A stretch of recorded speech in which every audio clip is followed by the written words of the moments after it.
பரலோக தகப்பனே, நீண்ட சில நாட்களுக்கு பிறகாக எங்களுடைய இல்லத்திலே நாங்கள் கிறிஸ்மஸ் பாடல் பாடி இவர்களுக்காய் ஜெபம் செய்ய ஒரு தருணம் எங்களுக்கு தந்தீரதற்காய் நாங்கள் போய் துதிக்கிறோம். இயேசு இந்த உலகத்திலே ஒரு சாதாரண மனிதனாய், ஆண்டவரே பாலகனாய் மாட்டு தொழுவத்திலே பிறந்தீர் என்று வேதம் சொல்லுகிறது. எல்லா மனிதரையும் ரட்சிப்பின் பாதைகளை நடத்துவதற்காக ஏழ்மையின் கோலத்தை எடுத்துக்கொண்டு இந்த பூமியிலே பிறந்தீரே ஆண்டவரே.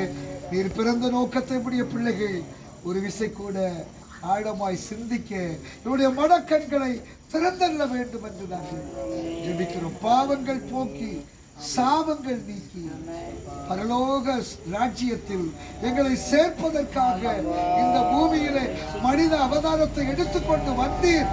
சர்வ வல்லமையில் ஆண்டவர் ஒரு சாதாரண மனிதனாய் வந்தீர் என்று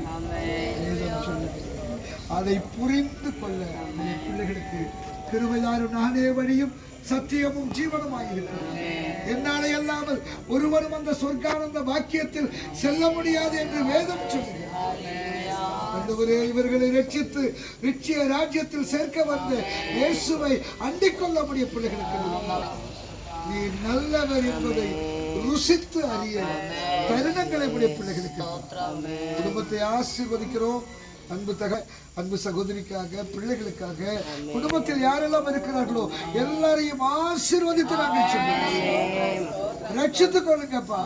நரகத்திற்கல்ல நித்தியத்திற்கு வேண்டி குடும்பத்தை ஆயத்தப்படுத்த வேண்டும். விசேஷமாய் 2024 ஒருவேளை துக்கமும் கண்ணீரும் வேதனையும் பாடுகளும் நிறைந்த வருஷம் என்றால் 2025 தம்முடைய பிள்ளைகளுடைய வாழ்க்கையிலே சந்தோஷமும் ஆசீர்வாதமும் அற்புதமும் நிறைந்த ஒரு வருஷமாக நீர் மாற்றி தர வேண்டும் என்று ஆசீர்வதித்து நாங்கள் ஜெபிக்கிறோம்.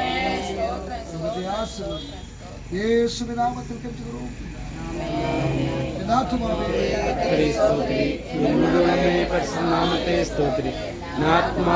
கர்த்தரை ஸ்தோத்திரி. கர்த்தர் செய்த சகல உபகாரங்களை மறவாதே. ஆமென்.